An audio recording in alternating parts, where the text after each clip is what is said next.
un científic estudia qualsevol cosa, com per exemple la natura, per descobrir noves medicines.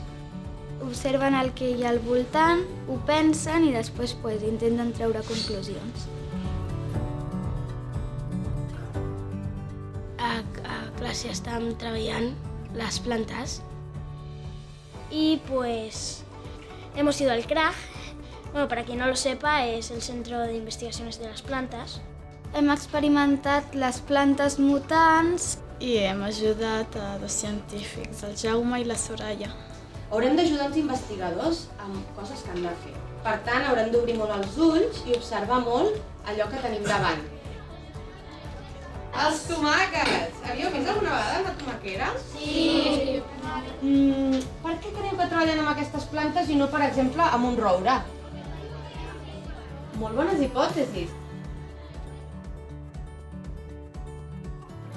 Amb les lupes havien de mirar a veure quines eren mutants i quines no eren. Hem investigat, hem hagut de dibuixar-ho.